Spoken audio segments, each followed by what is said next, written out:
موضوع الدرس البشارات للمؤمنین سورة الفتح تفسیر ابن کثیر۔ الحمد للہ رب العالمین والصلاة والسلام على اشرف الانبیاء وسید المرسلین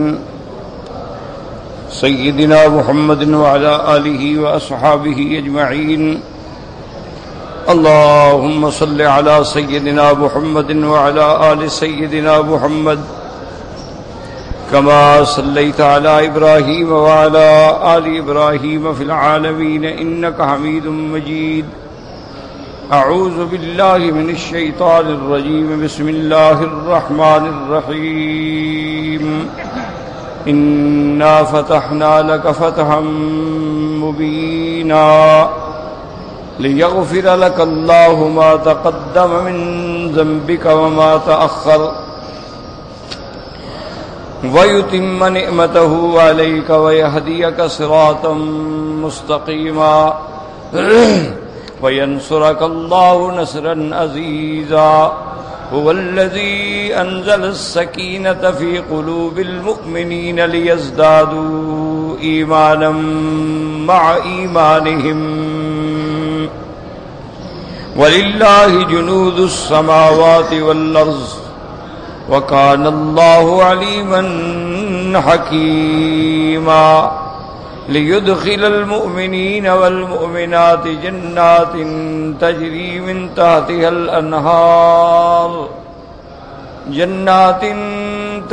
مِنْ تَحْتِهَا الْأَنْهَارُ خَالِدِينَ فِيهَا وَيُكَفِّرَ عَنْهُمْ سَيِّئَاتِهِمْ وَكَانَ ذَلِكَ عِندَ اللَّهِ فَوْزًا عَظِيمًا۔ وَيُعَذِّبَ الْمُنَافِقِينَ وَالْمُنَافِقَاتِ وَالْمُشْرِكِينَ وَالْمُشْرِكَاتِ الظَّانِّينَ بِاللَّهِ ظَنَّ السَّوْءِ عَلَيْهِمْ دَائِرَةُ السَّوْءِ وغضب الله عليهم ولعنهم وأعد لهم جهنم وساءت مصيرا۔ ولله جنود السماوات والأرض وكان الله عزيزا حكيما۔ قال المؤلف والمفسر رحمه الله تعالى أدام النفع بعلومه وعلومكم في الدارين آمين إلى أن قال۔ وقال الإمام أحمد رحمه الله حدثنا هارون بن معروف قال حدثنا ابن وهب قال حدثني أبو صخر بن قسيط عن عروة بن الزبير عن عائشة رضي الله عنها قالت كان رسول الله صلى الله عليه وسلم إذا صلى قام حتى تنفطر رجلاه فقالت له عائشة رضي الله تعالى عنها يا رسول الله صلى الله عليه وسلم أتصنع هذا وقد غفر لك الله ما تقدم من ذنبك وما تأخر؟ فقال صلى الله عليه وسلم يا عائشة وفلا أكون عبدا شكورا۔ اخرجه مسلم فی الصحیح من روایت عبد اللہ بن وہب به۔ امام احمد رحمۃ اللہ علیہ نے سیدہ عائشہ رضی اللہ تعالی عنہا کے واسطے سے روایت کی ہے، کان رسول اللہ صلی اللہ علیہ وسلم اذا صلی، حضور صلی اللہ علیہ وسلم جب نماز پڑھتے یعنی تہجد کی نماز، نوافل کی نماز، تو آپ اتنی لمبی نماز پڑھتے تھے، اتنا لمبا قیام فرماتے تھے، جیسے دوسری حدیث میں بی بی عائشہ سے روایت ہے، فرماتی ہیں کان یصلی اربعا اربعا فلا تسأل عن حسنہن وطولہن او کما قالت عائشہ رضی اللہ تعالی عنہا۔ بی بی عائشہ فرماتی ہیں کہ حضور تہجد میں 4 رکعت یعنی ملا کے پڑھتے تھے، دن میں 2 رکعت پڑھنا افضل ہے اور رات کے نوافل میں 4 رکعت ملا کے پڑھنا افضل ہے۔ اور بی بی عائشہ فرماتی ہیں کہ میرے بیٹے فلا تسأل عن حسنہن وطولہن، کیا پوچھتے ہو حضور کی نماز میں جو حسن تھا اور حضور کی نماز میں جو طوالت تھی؟ یعنی حضور پاک صلی اللہ علیہ وسلم جب تہجد میں کھڑے ہوتے، بعض روایات میں آتا ہے کہ آپ سورۃ البقرہ، سورۃ آل عمران، سورۃ النساء، سورۃ المائدہ، سورۃ الانعام، یہ ساری صورتیں تہجد میں پڑھتے۔ تو جب اتنا لمبا قیام ہوگا تو صاف بات ہے کہ تنفطر قدماہ ہوا، آپ کے پاؤں مبارک سوج جاتے تھے۔ صلی اللہ علیہ وعلی آلہ وصحابہ وسلم تسلیما کثیرا۔ اس لیے محدثین فقہاء نے لکھا ہے کہ جب آدمی اکیلا نماز پڑھے تو کوشش کرے کہ طول القیام ہو، جتنا زیادہ قیام کر سکتا ہو قیام کرے۔ اسی طرح رکوع کے اندر بھی جتنا زیادہ لمبا رکوع کرے حتی تطمئن راکعا، اور پشت بھی برابر ہو جائے۔ اور سبحان ربی العظیم اس کو جتنا مرضی آئے بڑھاتے جائیں، 3 دفعہ کہیں، 7 دفعہ کہیں، 11 دفعہ کہیں، 21 دفعہ کہیں، چاہے 1000 دفعہ کہیں۔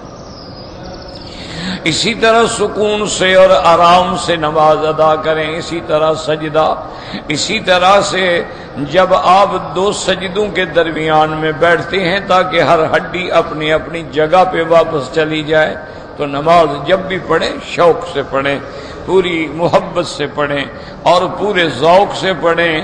اس لیے حدیث مبارک میں آتا ہے کہ کان یستفتح، جب حضور نماز شروع فرماتے تھے تو آپ کے ہاتھ مبارک جو ہیں یہ انگلیاں بھی بند ہوتی تھیں اور ان کا رخ جو ہے وہ بھی قبلے کی طرف ہوتا تھا، اور کانوں کے محاذات میں حضور ہاتھ اٹھاتے۔ اس کے بعد حضور صلی اللہ علیہ وسلم اپنا دایاں اپنے بائیں کے اوپر رکھتے۔ اور اسی طرح ایک حدیث میں ہے کہ من السنت ان تضع تحت سرۃ، کہ یہ بھی سنت محمد مصطفیٰ ہے کہ آدمی اپنے دونوں ہاتھ جو ہیں سرہ کے نیچے یعنی ناف کے نیچے باندھے۔ اور حضور صلی اللہ علیہ وسلم جیسے فرماتے ہیں قرۃ عینی فی الصلاۃ، کہ میری آنکھوں کی ٹھنڈک جو ہے وہ نماز کے اندر ہے۔ تو نماز جب بھی پڑھیں 2 رکعت پڑھیں، لیکن سکون سے پڑھیں، خشوع سے پڑھیں، خضوع سے پڑھیں۔ یہ کوئی ضروری نہیں ہوتا کہ 10 رکعتیں پڑھو اور ٹکرے مار مار کے پڑھو، اس کا کوئی فائدہ نہیں۔ اس کے بجائے صرف 2 رکعت ادا کریں، لیکن سکون کے ساتھ ادا کریں۔ اس لیے بی بی عائشہ فرماتی ہے تا ینفطر قدماہ، آپ کے قدم مبارک سوج جاتے تھے قیام سے۔ فقالت له عائشہ رضی اللہ تعالی عنہا، بی بی عائشہ نے عرض کیا یا رسول اللہ صلی اللہ علیہ وسلم اتصنع ھذا، حضور آپ اتنی محنت کر رہے ہیں، اتنی مشقت اٹھاتے ہیں، قد غفر اللہ لک ما تقدم من ذنبک وما تأخر، حالانکہ اللہ نے تو آپ کے نبوت سے پہلے اور نبوت کے بعد اگر کوئی کوتاہی ہے، کوئی ترک اولا ہے، تو وہ بھی اللہ نے بشارت دے دی کہ آپ کو معاف فرما دیا ہے۔ تو جب معافی مل چکی ہے تو پھر اتنی زیادہ محنت کی کیا ضرورت ہے؟ فقال صلی اللہ علیہ وسلم، حضور پاک نے جواب دیا اور فرمایا یا عائشہ افلا اکون عبدا شکورا، آپ نے فرمایا بی بی آپ یہ نہیں چاہتی کہ میں اللہ کا شکر گزار بندہ بن جاؤں، زیادہ سے زیادہ شکر کروں اللہ کی نعمتوں کا، کہ جس اللہ نے مجھے اس مقام پہ اور اس مرتبے پہ فائز فرمایا ہے۔ اور یاد رکھیں یہ قاعدہ ہے، جتنی زیادہ شکر کرو گے اتنی اللہ زیادہ نعمتیں عطا فرمائیں گے۔ یہ نص قطعی ہے لئن شکرتم لازیدنکم، اللہ فرماتے ہیں تم میرا شکر کرو گے تو میں بھی نعمتیں بڑھا دوں گا۔ شکر کا معنی یہ نہیں ہوتا کہ صرف زبان سے کہو، شکر کا معنی یہ ہے کہ تیرا سارا بدن جو ہے اللہ کے حکم کے تابع ہو جائے، اللہ کے حکم کا غلام بن جائے۔ آنکھیں ہیں تو اللہ کے لیے دیکھیں، اور کان ہیں تو اللہ کے لیے سنیں، اور پاؤں ہیں تو اللہ کے لیے چلیں، اور ہاتھ ہیں تو اللہ کے لیے پکڑیں، دل ہے تو اللہ تبارک و تعالیٰ کے لیے غور و فکر کرے، تمام بدن اس کی شکر ادا کرنے میں لگ جائے۔ اور اس کے ساتھ جیسے نوافل ہیں، نماز ہے، تلاوت قرآن ہے، اللہ کا ذکر ہے، یہ بھی سب اللہ کا شکر ہے۔ اسی لیے میرے محبوب کی دعائے مبارک ہے کہ رب اجعلنی لک ذکارا لک شکارا لک رہابا لک مطواعا لک مخبتا لک الیک اواہا منیبا۔ یا اللہ مجھے اپنا شکر کرنے والا بنا اور اپنی اطاعت و فرما برداری کرنے والا بنا۔ اب فرماتی ہیں کہ اس حدیث کو امام مسلم رحمت اللہ علیہ نے اپنی صحیح مسلم کے اندر روایت فرمایا۔ وقال ابن ابی حاتم حدثنا علی بن الحسین قال حدثنا عبد الله بن عون الخراز وكان ثقة بمكة حدثنا محمد بن بشر قال حدثنا مسهر عن قتادة عن انس قال قام رسول الله صلى الله عليه وسلم حتى تورمت كدباه او قال ساقاه فقيل له أليس الله قد غفر لك ما تقدم من ذنبك وما تأخر قال أفلا أكون عبدا شکورا۔ اس حدیث مبارک میں بھی حضرت انس جو خادم رسول اللہ صلی اللہ علیہ وسلم فرماتے ہیں حضور پاک نماز میں کھڑے ہوئے، اتنا طول قیام تھا کہ آپ کے پاؤں مبارک یا آپ کی پنڈلیاں مبارک جو تھی متورم ہو گئیں۔ جب کہا گیا کہ حضور آپ کی تو ساری کوتاہیاں اللہ معاف فرما چکے ہیں، آپ نے فرمایا فلا اکون عبدا شکورا۔ غریب من هذا الوجه فقوله تبارک وتعالى انا فتحنا لك فتحا مبینا۔ مبینا کا معنی اے بینا وظاہرا والمراد به صلح الحدیبیہ۔ اللہ نے فرمایا ہم نے آپ کو فتح دی، ایسی فتح جو کھلی ہوئی ہے، جو واضح ہے، جو ظاہر ہے، جو سب کو نظر آ رہی ہے۔ اور یہ کیا ہے صلح الحدیبیہ؟ فإنه حصل بسببه خیر جزیل وآمن الناس واجتمع بعضهم ببعض وتكلم المؤمن مع الكافر وانتشر العلم النافع والایمان۔ اسی صلح حدیبیہ کی برکت سے بہت ساری مومنوں مسلمانوں کو خیر ملی، لوگ ایمان لائے اور لوگ جمع ہوئے، ایک دوسرے کے ساتھ عدد بڑھتا گیا، اور اب اتنی ہمت پیدا ہو گئی کہ مومن بھی کافر سے باقاعدہ کھڑے ہو کے بات کرتے تھے۔ وانتشر العلم النافع والایمان۔ جب 10 سال کی جنگ بندی ہو گئی، اب صحابہ مطمئن ہو کے پورے علاقے میں ایمان اور دین پھیلانے میں لگ گئے، تو اللہ تبارک و تعالی نے اس کو بہت بڑا فتح کا ذریعہ بنایا۔ وقوله تبارک و تعالی لیغفر لك الله ما تقدم من ذنبك وما تأخر هذا من خصائصه صلی اللہ علیہ وسلم التي لا يشاركه فيها غيره وليس في حديث صحيح في ثواب الأعمال لغيره غفر له ما تقدم من ذنبه وما تأخر وهذا فيه تشريف عظيم لرسول الله صلى الله عليه وسلم وهو صلى الله عليه وسلم في جميع أموره على الطاعة البر والاستقامة التي لم ينلها بشر سواه لا من الأولين ولا من الآخرين وهو صلى الله عليه وسلم أكمل البشر على الإطلاق وسيدهم في الدنيا والآخرة فلما كان أطوع خلق الله تعالى وشدهم تعظيما لأوامره ونواهيه قال حين بركت به الناقة حبسها حابس الفيل ثم قال صلى الله عليه وسلم والذي نفسي بيده لا يسألوني اليوم شيئا يعظمون به حرمات الله إلا أجبتهم الیہا۔ اب مفسر فرماتا ہے کہ اللہ نے آپ کو خوشخبری دی لیغفر لک اللہ ما تقدم من ذنبک وما تأخر، اور مفسر فرماتے ہیں یاد رکھو کہ ھذا من خصائصہ، یہ میرے محبوب دو عالم کی خصوصیت ہے، اور یہ اعزاز اور شرف جو ہے کسی پیغمبر کو بھی نہیں ملا ہے۔ علیہ الصلاۃ والتسلیم۔ اس لیے علماء نے استدلال کیا کہ جب قیامت کا دن ہوگا صلی اللہ علیہ وسلم اور جمیع انبیاء ہوں گے اور جمیع مخلوقات ہوں گی، جمیع الامم ہوں گے، اولین و آخرین ہوں گے، اور میدان حشر کی اتنا سختی ہوگی، اتنی شدت ہوگی کہ لوگ پریشان ہوں گے۔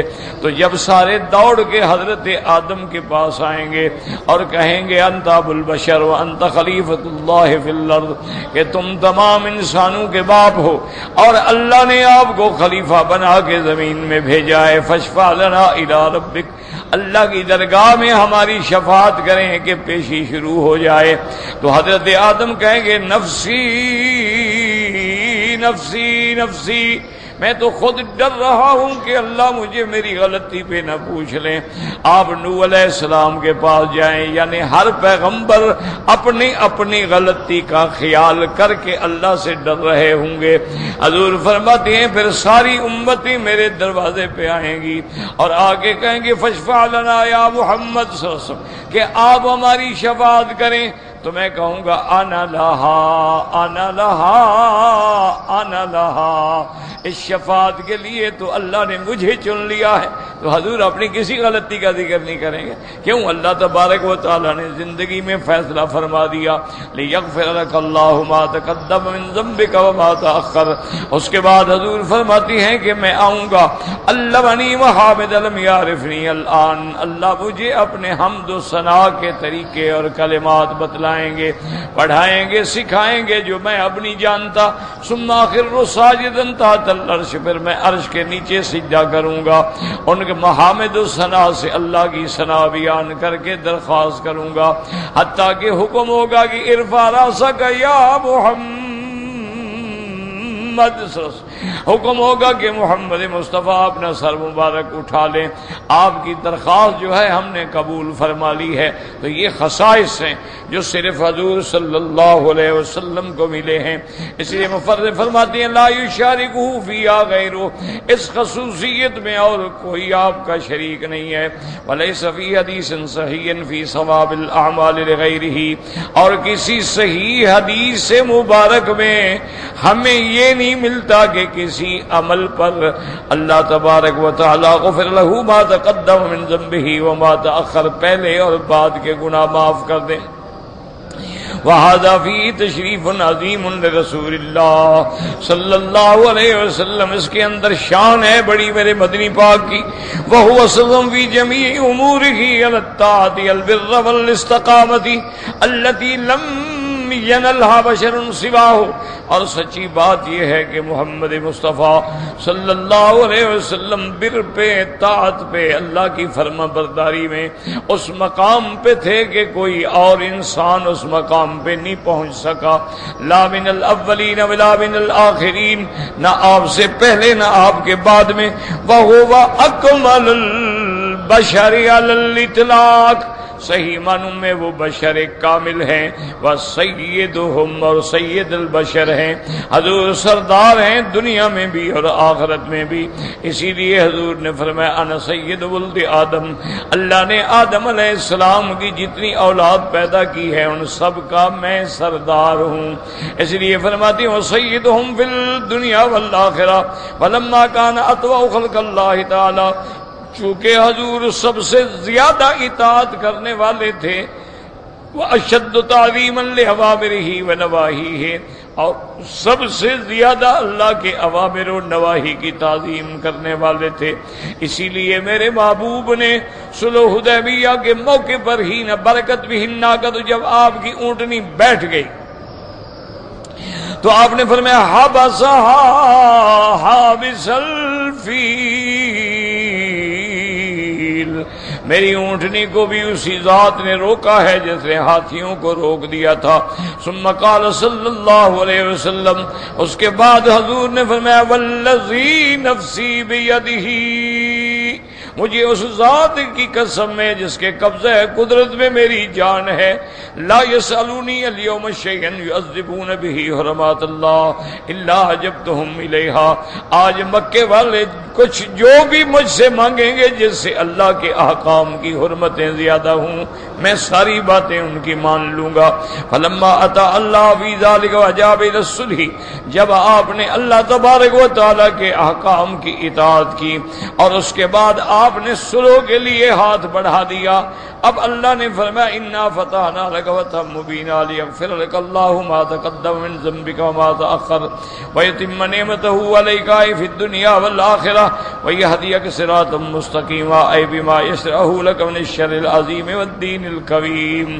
تو اللہ تبارک و تعالی نے فرمایا ویتم نعمته علیک، ہم آپ پر اپنی نعمتیں پوری کر دیں گے دنیا و آخرت میں، وَيَهْدِيَكَ، اور دکھائیں گے آپ کو سیدھا راستہ، بِمَا يَشْرَعُ لَكَ مِنَ الشَّرْعِ الْعَظِيمِ، کہ آپ کو جو ہم نے شرع عظیم عطا فرمائی ہے اور آپ کو جو ہم نے دین قویم عطا فرمایا ہے، یہی صراط مستقیم ہے۔ وَيَنْصُرَكَ اللَّهُ نَصْرًا عَزِيزًا، اے بسبب خضوعك لأمر اللہ عز وجل يرفعك اللہ وَيَنْصُرَكَ عَلَىٰ أَعْدَائِكَ۔ اللہ نے فرمایا میرے مدنی، آپ نے چونکہ عاجزی اختیار کی ہے، آپ اللہ کے احکام کے آگے جھک گئے ہیں، تو اللہ کے آگے جو جھک جاتا ہے اللہ اس کو اونچا کر دیتے ہیں۔ اللہ تبارک و تعالی وَيَنْصُرَكَ عَلَىٰ أَعْدَائِكَ، اور اللہ آپ کو آپ کے دشمنوں پہ مدد فرمائیں گے، کما جاء فی الحدیث الصحیح ما زاد اللہ عبدا بعفو الا عزا وما تواضع احد للہ عز وجل الا رفعہ اللہ تعالی۔ اللہ تبارک و تعالی ہمیشہ جو بندہ کسی کی غلطی کو معاف کر دے اللہ اس کو اور عزت والا بنا دیتے ہیں، اور جو بندہ جھک جائے عاجزی اختیار کر لے اللہ اس کی شان کو اور اونچا کر دیتے ہیں۔ تو معاف کر دینا جو ہے بہت بڑی بات ہے، اس لیے دعا میں ہے کہ اللہم انک عفو کریم تحب العفو فاعف عنا، یا اللہ آپ بخشنے والے ہیں، آپ کریم ہیں، مہربان ہیں، بخشنے کو محبوب رکھتے ہیں، تو مہربانی کر کے ہمارے گناہ بھی معاف فرما دے۔ تو یاد رکھیں کہ اگر کسی رشتہ دار سے، بیوی سے، اولاد سے، بچے سے، بہن سے غلطی ہو جائے تو معاف کر دینا جو ہے یہ بہت بڑی بہادری ہے۔ بہادری یہ نہیں ہوتی کہ بدلہ لے لو پھر تو تم برابر ہو گئے، پھر تمہارا اور اس کا فرق کیا رہا۔ بہادری یہ ہے کہ وہ گالیاں دیتا ہے اور تم دعائیں دیتے ہو۔ طائف والے پتھر برساتے ہیں اور میرے بدنی دعا کرتے ہیں اللہم اہد قومی فانہم لا یعلمون، یا اللہ میری قوم کو ہدایت دے، تیرے نبی کی شان کو نہیں پہچانتے ہیں۔ وہ پتھر برسا رہے ہیں اور محمد مصطفیٰ پھول برسا رہے ہیں، یہ مقام ہوتا۔ اور جب کوئی آدمی جھک جاتا ہے کہتا اچھا بھائی میں عاجز، تم بابا قوی ہو، تو اللہ اس کو اونچا کر دیتے۔ اور جو آدمی اکڑتے ہیں کہ ہم یہ کر دیں گے، اللہ فرماتے ہیں کہ تم کیا کہہ رہے ہو، الکبریاء ردائی والعظمت ازاری، عظمت میری ازار ہے اور کبریائی میری ردا ہے۔ فمن نازعنی قسمتہ، جو بندہ تکبر کرے گا میں بھی اس کی گردن توڑ ڈالوں گا۔ اب یہ نہیں ہوتا ضروری کہ فوراً عذاب آ جائے اسی وقت گردن، اللہ کی مرضی ہے، جب چاہیں پکڑیں، جب چاہیں سزا دیں، جب چاہیں نہ دیں۔ اب دیکھیں فرعون کتنا عرصہ رہا، لیکن جب اللہ نے پکڑا تو ساری اکڑ شکڑ نکل گئی نا۔ قارون کتنا عرصہ رہا، حامان کتنا عرصہ رہا، شداد۔ ہم کہتے ہیں بس ہمارا دشمن، ہم نے ابھی ہاتھ اٹھائے کل مر جائے، یہ بات نہیں، وہ اس کا نظام ہے، وہ جب چاہیں گے اس نظام کے مطابق جو ہے نظام چلے گا۔ ایسا اگر ہو جائے تو پھر تو دنیا میں کوئی بندہ باقی نہ رہے۔ وعن عمر بن الخطاب رضی اللہ تعالی عنہ انه قال ما عاقبت احدا اسى الله تعالی فی مثل ان تطیع اللہ تبارک و تعالی فیہ۔ حضرت عمر فرماتے تھے اس سے بڑا انتقام کوئی نہیں ہے کہ اگر کوئی بندہ تیرے مسئلے میں اللہ کی نافرمانی کرے تو اللہ کی اطاعت کر۔ وہ نافرمانی کر رہا ہے، وہ صلہ رحمی کو توڑ رہا ہے، وہ تیری توہین کر رہا ہے، لیکن تو فرما برداری کر اللہ کی، تو معاف کر دے، یہ سب سے بڑا انتقام ہے۔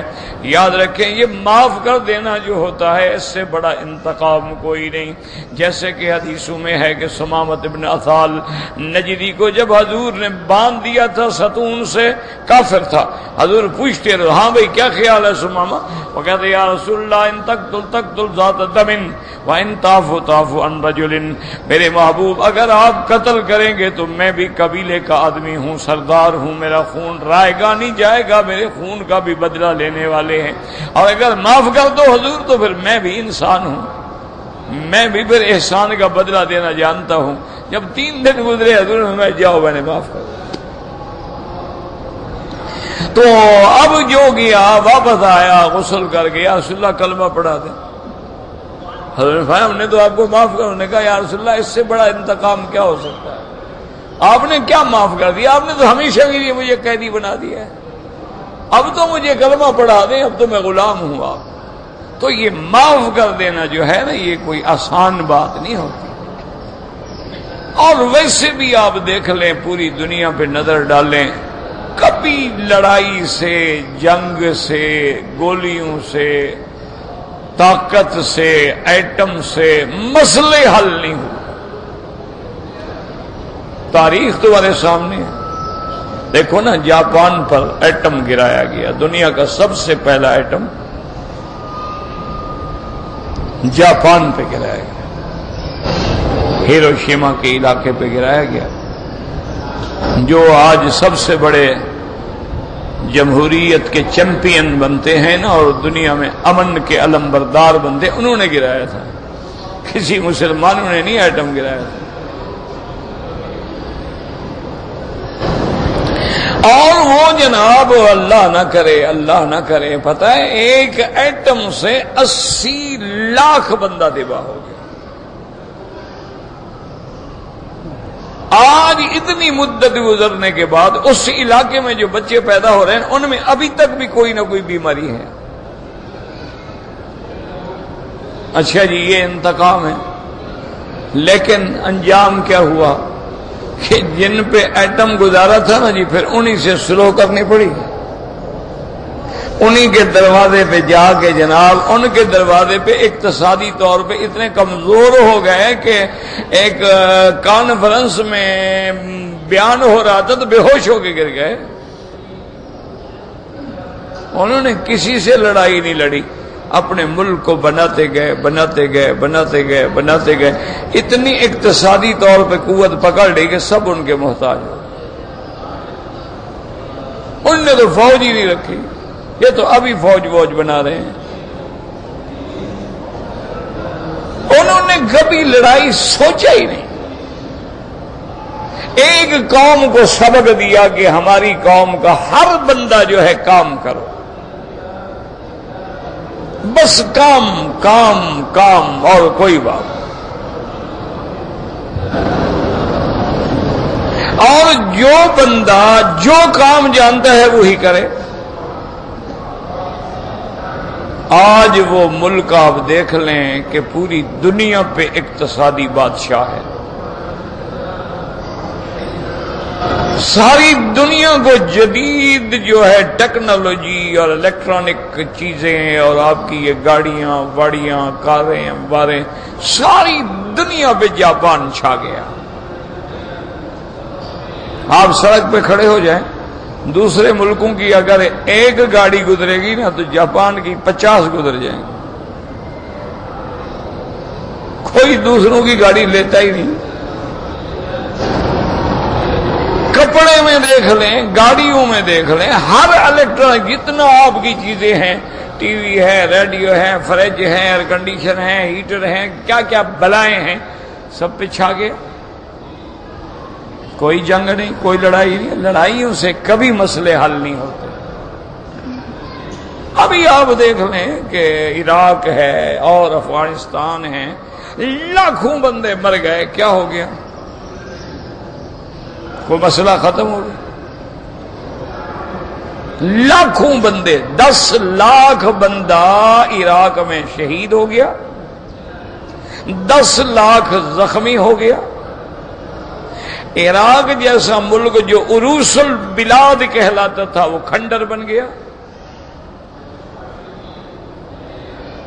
وہ علاقے کہ جہاں آپ حیران ہوتے ہوں گے، آپ دیکھیں گے کہ ایسے ایسے علاقے افغان میں، ایسے خوبصورت علاقے، ایسے خوبصورت لوگ، ایسے خوبصورت موسم، ایسا خوبصورت فروٹ پھل اور ڈرائی فروٹ کے ساری دنیا کو وہاں کی نعمتیں ملتی تھیں، آج وہ کھنڈر بن گیا اور بارود کی بو آتی ہے.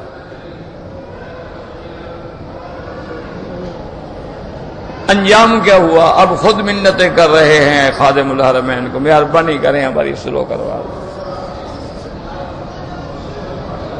اللہ اس حکومت کو جزائے خیر دے، انہوں نے ہمیشہ اعتدال کا دامن پکڑا ہے، کبھی کسی پہ زیادتی نہیں کی. ماشاء اللہ ماشاء اللہ. اللہ اور ان کو زیادہ سے زیادہ حق پہ، خدمت خلق پہ اور مسلمانوں کی عزت و عفت کی حفاظت کی زیادہ سے زیادہ توفیق عطا فرمائے. دیکھو اعتراض کر دینا بڑا آسان ہوتا ہے، لیکن ایک ملک کو بنانا کہ پوری دنیا میں سڑکوں کے جال پھیلا دیے، پوری دنیا اپنے ملک کے گلی گلی کوچے کوچے میں مدارس اور تعلیم کا جال پھیلا دیا.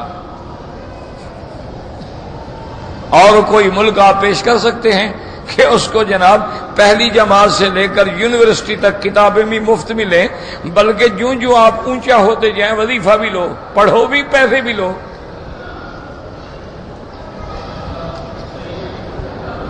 یہ تمہارے بڑے ترقی یافتہ ملک بنتے ہیں نا، یہ تو چمڑی ادھیڑ لیتے ہیں. 80 ہزار ڈالر فیس ہے سال کی ان کی جو یونیورسٹی. یہاں کا آپ دیکھ لیں ماشاءاللہ ثم ماشاءاللہ کہ جو بچہ ثانویہ سے نکل کے یونیورسٹی میں آئے گا وظیفہ 1000 ریال، کسی کا 2000 ریال، میڈیکل میں جائے گا 2000 3000 ریال، ہاؤس جاب کرے گا 8000 10,000 ریال ملے. تو ایسا کون کر سکتا ہے؟ کوئی دنیا کا ملک نہیں ہے میرے بھائی. یہاں بیٹھ کے ہم اعتراض کرتے ہیں، او جی کفیل نے ہمیں تنگ کر دیا، ہمیں اس نے یہ کر دیا، ہمیں اس نے پکڑ لیا، ہمیں اس نے سختی کر لیا. ذرا آنکھیں بند کر کے دوسرے ملکوں میں جا کے مجھے 4 دن تو آپ زیادہ ویزے سے رہ کر دکھا دیں. یہ ان کا حوصلہ ہے کہ انہوں نے تمہیں سال ہر سال سے برداشت کیا. یہ ان کا حوصلہ ہے، یہ ان کی بڑائی ہے. بجائے ہم شکر ادا کر رہے ہیں، ہم اگر ایک آدمی گندا ہے ہم شروع ہو جائیں گے، ہم گالیاں بھی دیں گے، کھاتے بھی ان کا ہے.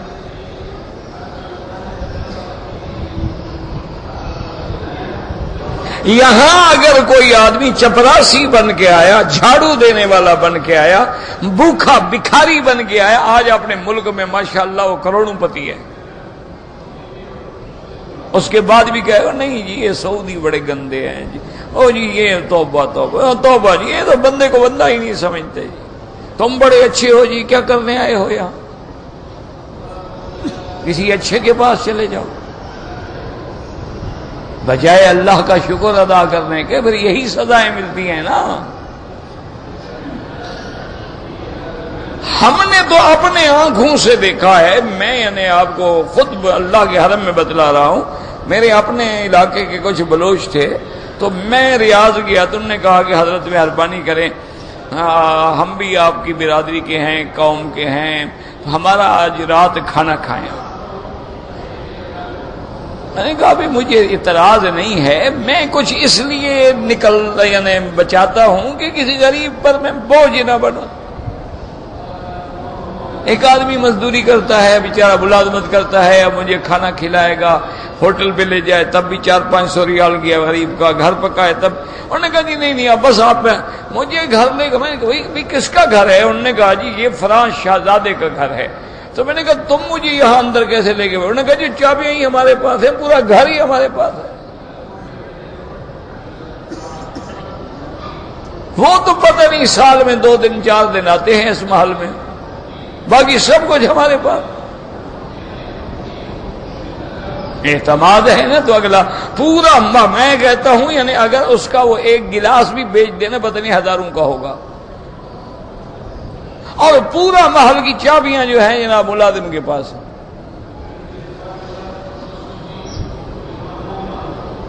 آپ دیکھ لیں یہاں پر کہ لاکھوں کروڑوں کا کاروبار ہے اور چابیاں اگر اعتبار ہے عامل کے پاس،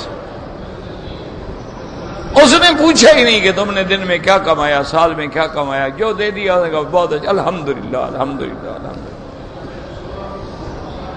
جس دن ہم نے چوری شروع کی، بےایمانی شروع کی، ہم پر عذاب آنے شروع ہو گئے۔ اس کو تو اللہ دے رہا ہے، کوئی تم نہیں کوئی اور آ جائے گا۔ تو اس لیے ہمیشہ یاد رکھیں کہ مسائل جو ہیں وہ معافی سے حل ہوتے ہیں، مسائل کبھی جنگ سے، کبھی لڑائی سے، کبھی مقابلے سے حل نہیں ہوتے ہیں۔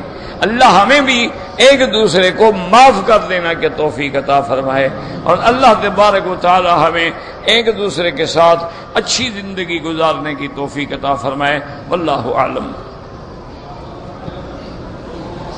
دعا بھی کیا کریں، میں آپ کے لیے، آپ میرے لیے۔ ہمارا بالکل ایک ہمسائے تھا، سعد غامدی ہیں، عرب ہے، وہ بیچارہ فوت ہو گیا، اللہ اس کی مغفرت فرمائے، اللہ اس کے درجات بلند فرمائے۔ بہت ہی ماشاءاللہ بہت اچھا آدمی تھا، جب جاؤ جتنے دفعہ جاؤ سلام کرنا، ماتھے پہ بوسہ دینا، کوئی کام ہو بس شیخ مکی سے کہو، شیخ مکی سے کہو، اتنی پیار کرتا تھا۔ اللہ اس کی قبر پہ رحمتیں فرمائے اور اس کے پسماندگان کو اللہ صبر جمیل عطا فرمائے۔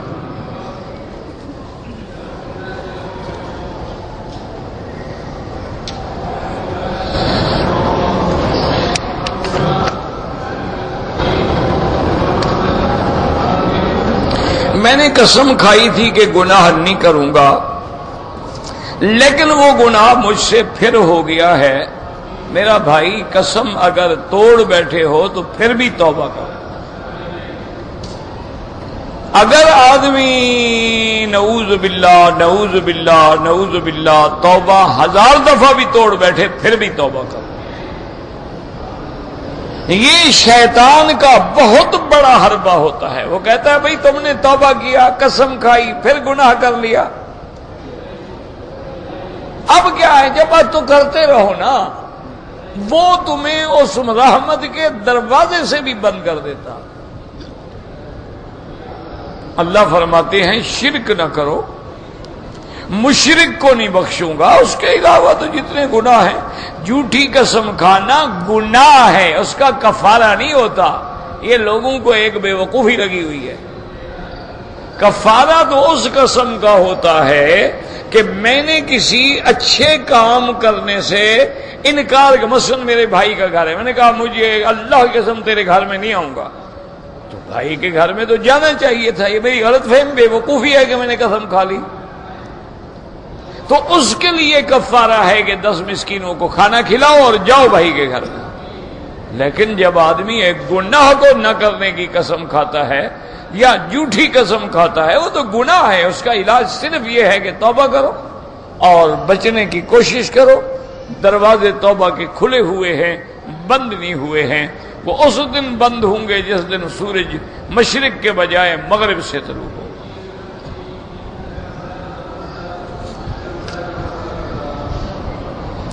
جمعہ کے دن جو ہے حضور نے فرمایا ہے کہ تمام دنوں کا سردار ہے، تمام دنوں سے افضل ہے۔ جمعہ عید مومنین ہے۔ جمعہ جو ہے مسلمانوں کے لیے اللہ نے ایک عظیم نعمت بنائی ہے، اسی لیے خاص طور پہ اللہ نے قرآن میں بھی سورۃ الجمعہ کا ذکر فرمایا ہے، اور جہاں عام نمازوں کا حکم دیا وہاں جمعہ کے لیے خاص آیتیں اتاری کہ یا ایھا الذین آمنوا اذا نودی للصلاۃ من یوم الجمعۃ فاسعوا الی ذکر اللہ وذروا البیع۔ اسی لیے حضرت عمر رضی اللہ تعالیٰ عنہ نے فرمایا تھا کہ الیوم اکملت لکم جو آیت ہے وہ تو اس دن اتری ہے جب ہماری 2 عیدیں تھیں، ایک جمعہ کا دن تھا اور ایک عرفات کا دن تھا۔ تو جیسے عرفات کا دن مومن کے لیے عید ہے اور حج ہے، اسی طرح جمعہ کا دن۔ حدیبیہ کتنا دور، صلح حدیبیہ تو بہت دور ہے، 1400 سال گزر گئے. مقام حدیبیہ یہ کیا بنا کہ صلح حدیبیہ؟ صلح حدیبیہ کو تو 1430 سال گزر گئے. مقام حدیبیہ جو ہے یہ مکے اور جدے کے راستے میں ہے، آج کل جس کو شمیسی کہتے ہیں یہی جگہ ہے.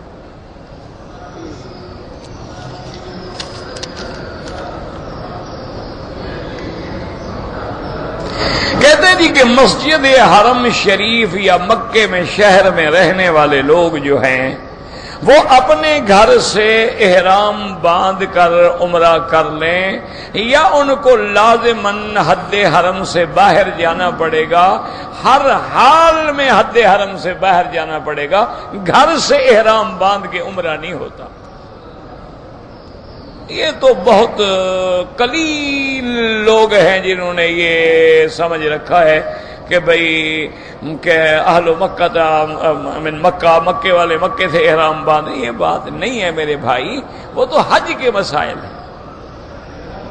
اگر مکے سے احرام باندھ کے حرم سے حرم کے اندر عمرہ ہو سکتا تھا تو بی بی عائشہ تو یہاں معابدہ میں تھی. یہ جو آج کل معابدہ کہتے ہیں نا، اسی جگہ حضور کے خیمے تھے، جس کو آپ معابدہ کہتے ہیں، جہاں بلدیہ کا دفتر ہے، پہلے گورنر کا دفتر ہوتا، یہ علاقہ ہے جہاں سرکار دو جہاں نے اپنے خیمے لگائے تھے. تو آپ فرماتے کہ احرام باندھ کے نیت کر کے جاؤ، عمرہ کر لو. آپ نے یہ تو حکم دیا کہ بھائی کو لے کر تنعیم جا کے احرام باندھ کے آؤ، تو وہاں بھیجنے کی ضرورت کیا تھی؟ تو اس لیے خدا کے لیے سمجھا کرو، حج ہو یا عمرہ ہو، یاد رکھو اس میں دو چیزوں کا ہونا ضروری ہے، ہل بھی ہو حرم بھی ہو. صرف ہل ہو تب بھی نہیں ہوگا، صرف حرم ہو تب بھی نہیں ہوگا. ہل ہو یعنی کیا مانا؟ حد حرم کے باہر سے جا کے احرام باندھے، وہ ہل ہو گیا، اب آپ حرم میں آ گئے تو ہل بھی آ گیا، حرم بھی آ گیا. حج میں جب آپ مکے سے احرام باندھیں گے اپنے گھر سے تو آپ عرفات جائیں گے، عرفات ہل ہے تو حرم بھی آ گیا اور ہل بھی آ گیا. جب تک یہ دونوں چیزیں نہ ہوں نہ حج ہوتا ہے نہ عمرہ ہوتا. خدا کے لیے حدیثوں کو سمجھا کریں، بلا وجہ ضد نہ کیا کریں.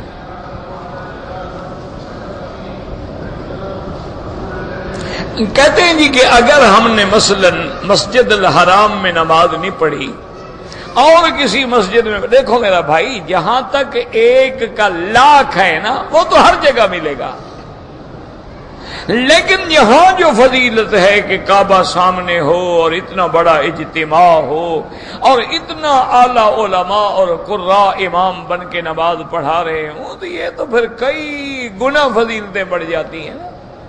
جیسے حضور پاک نے فرمایا کہ تم اکیلے نماز پڑھو تو ایک نماز، لیکن محلے کی نماز میں پڑھو تو 25 درجے بڑھ جائے گا ثواب، اور اگر تم کسی بڑی جامع مسجد میں چلے جاؤ گے تو 27 درجے بڑھ جائے گا. تو وہ 1 لاکھ تو ہمیں پورے حرم میں ہر جگہ ملے گا، کیونکہ سارا حرم جو ہے وہ مسجد الحرام ہے. لیکن جو اللہ کے کعبے میں فضیلت ہے، ایک یہاں نماز پڑھو، ایک مطاف میں پڑھو، ایک کعبے کے بالکل قریب چلے جاؤ، سبحان اللہ، اتنا درجے بڑھتے جائیں گے، اتنا شان و ثواب بڑھتا چلا جائے گا.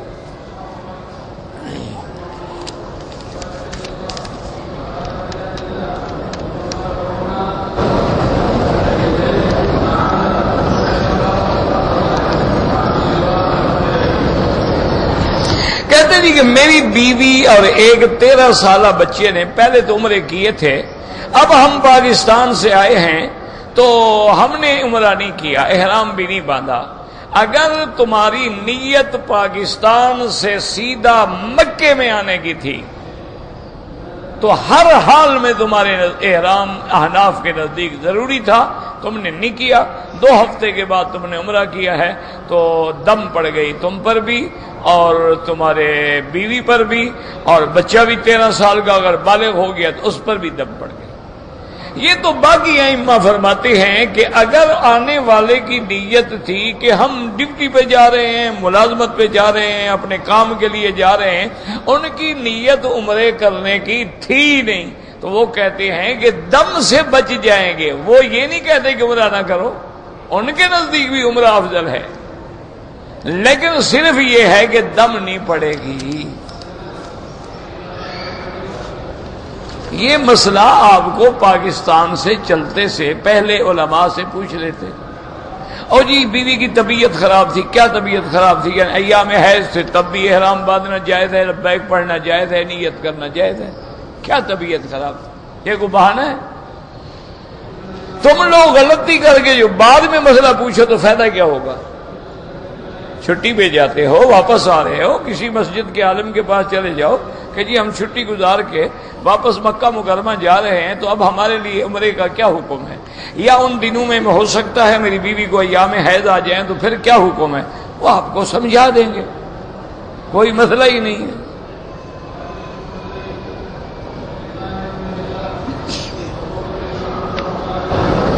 کہتے ہیں جی کہ ایک مرزائی نے ہمارے چاچے سے کہا کہ میں قادیانی کیوں ہو گیا؟ کہتے ہیں مجھے الہام میں نے دیکھا تھا کہ مرزائی ہو جا، تو اس لیے میں مرزائی ہو گیا. پہلے جب تک میں مرزائی نہیں تھا، جب میں نماز پڑھتا تھا تو مجھے بڑے بڑے برے خیال آتے تھے. جب سے میں مرزائی ہو گیا اب میں نماز پڑھتا ہوں تو کوئی غلط خیال آتا ہی نہیں. بالکل ٹھیک ہے. کافر کو خیال غلط کیوں آئے؟ یہ تو مسئلہ موجود ہے کہ ایک یہودی نے پوچھا تھا کہ سیدنا ابو بکر سے کہ ہم نماز پڑھتے ہیں تو ہمارے خیالات ادھر ادھر منتشر نہیں ہوتے، اور مسلمان شکایت کرتے ہیں کہ جی ہم نماز پڑھتے ہیں دل میں ادھر خیال جا رہا ہے، کبھی ادھر جا رہا ہے، کبھی ادھر جا رہا ہے، کبھی وسوسہ آ رہا ہے، کبھی گندے گندے خیالات بھی آ رہے ہیں.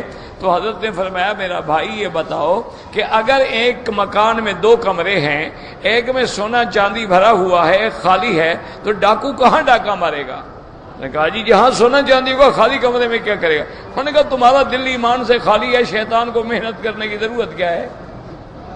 اس کو پتا ہے کہ تم جہنمی ہو، تمہیں وسوسہ کیوں ڈالے؟ وہ تو وہاں کام کرے گا نا جہاں ایمان کی دولت موجود ہے.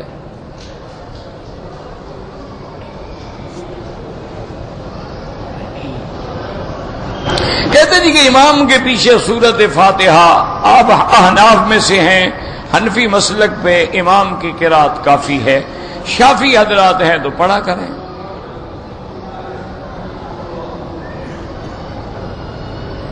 کہتے ہیں جی کہ مسلمان کا روح جو ہے وہ علیین میں چلا جاتا ہے، تو جب دوسرا مسلمان مر جاتے ہیں تو روحوں کو پتہ لگتا ہے. بالکل اللہ پاک ان کو ملاتے ہیں، خبر دیتے ہیں.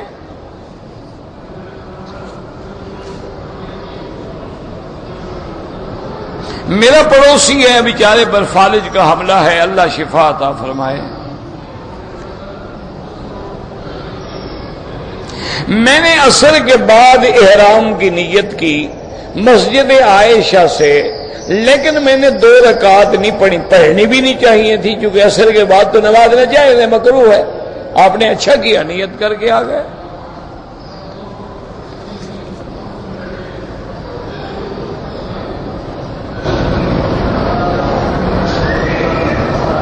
بہرحال امام صاحب جنازے کی دعا والی تکبیر کہہ چکے. میرا بھائی بات یاد رکھو کہ جنازے میں 4 تکبیریں ہیں. تم نے کتنی کہیں؟ اگر 2 کہی تھی تو سلام کے بعد 2 کہہ دو، 1 کہی تھی تو سلام کے بعد 3 کہہ دو. بس یہ تو تم جانو نا کتنی تکبیریں تم نے کہی ہیں.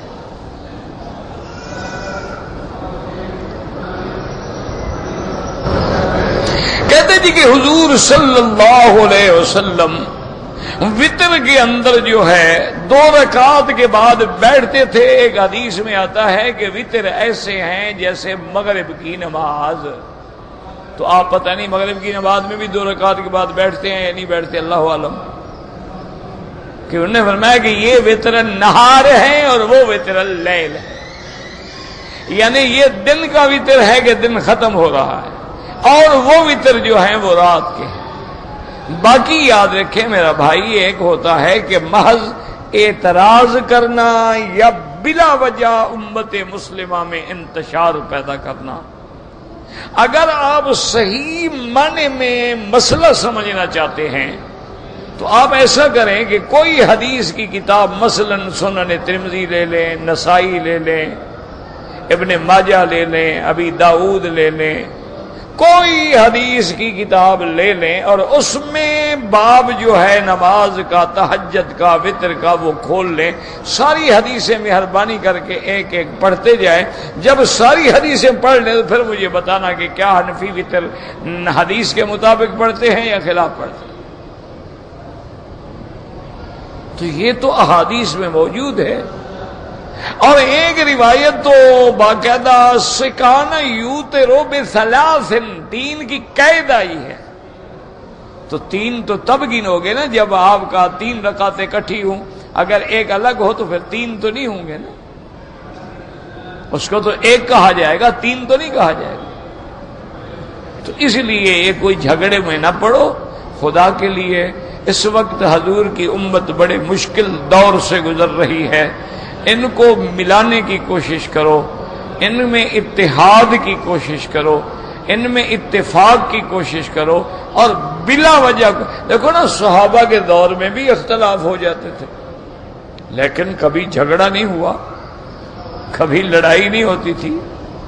تابعین کے دور میں بھی اختلاف ہو جاتے تھے لیکن کبھی جھگڑا نہیں، کبھی لڑائی نہیں، کبھی سر پھٹول نہیں، کبھی انہوں نے فتوے نہیں دیے کہ تیری نماز نہیں، تیری نماز نہیں، تیری نماز نہیں، تیری نماز نہیں۔ ایک فتویٰ مجھے حضور پاک کی بعثت کے بعد سے لے کر 1200 سال تک دکھلا دیں جس میں یہ لکھا ہو کہ جو آدمی ان مسائل پہ عمل نہیں کرتا اس کی نماز ہی نہیں ہے، جب نماز نہیں تو مسلمان کہتے ہیں۔ 1200 سال علمی مناظرے ہوتے تھے، علمی مشاکلے ہوتے تھے،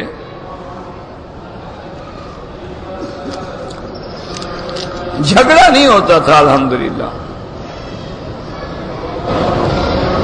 بہرحال مکے والے جب بھی عمرہ کریں جیرانہ سے احرام باندھیں، مسجد عائشہ سے باندھیں، عرفات سے باندھیں، یعنی حد حرم کے باہر سے باندھیں۔ صفا مروہ دوڑنے کے بعد بندہ اپنے بال خود کاٹ لے بالکل جائز ہے۔ اگر کوئی آدمی زندہ ہے اس کے لیے عمرہ، تم عمرہ اپنے لیے کرو، اس کے لیے دعا کر دو۔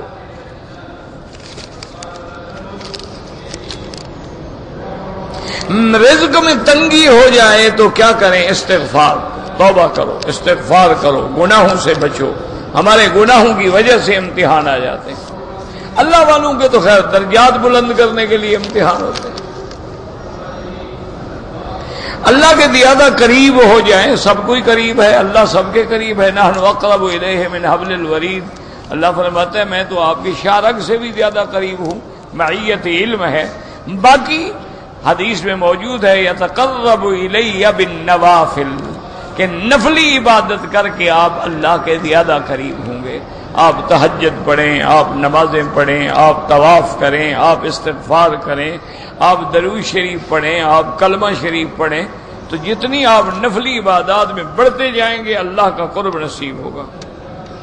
اگر کوئی کافر سلام کرے تو وعلیکم السلام نہ کہیں، ویسے ہی اشارہ کر دیا، یا والسلام علی من اتبع الہدی۔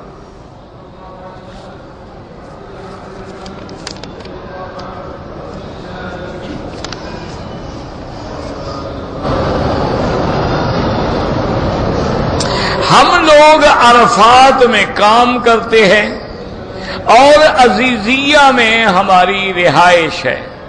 اگر ہم نے عمرہ کرنا ہو تو عرفات سے احرام باندھیں گے۔ عزیزیہ تو حد حرم میں ہے، عرفات حد حرم کے خارج ہے۔ عزیزیہ تو حد حرم میں ہے، وہ تو گویا محلہ ہے ایک مکہ شریف کا۔ عرفات آپ جب جائیں گے تو حد حرم سے آپ باہر چلے جائیں گے، تو وہاں سے احرام باندھ کے عمرہ کریں۔ ربنا تقبل منا انک انت السمیع العلیم وتب علینا انک انت التواب الرحیم۔ اللهم متعنا باسماعنا وابصارنا واشرح صدورنا واحينا بقواتنا واجعله الوارث منا واجعل ثارنا على من ظلمنا وانصرنا على من عادانا۔ اللهم اقض حاجاتنا یا قاضی الحاجات یا سمیع الدعاء یا مستجیب الدعوات۔ اللهم رب الناس اذهب الباس اشف انت شافی لا شفاء الا شفاؤک شفاؤک لا یغادر سقما۔ اللهم اشفنا اللهم اشفنا اللهم اشفنا واشف مرضانا ومرضى المسلمين برحمتك یا ارحم الراحمین۔ صلی اللہ تعالی علی خیر خلقہ سیدنا محمد وعلی آلہ وصحبہ اجمعین.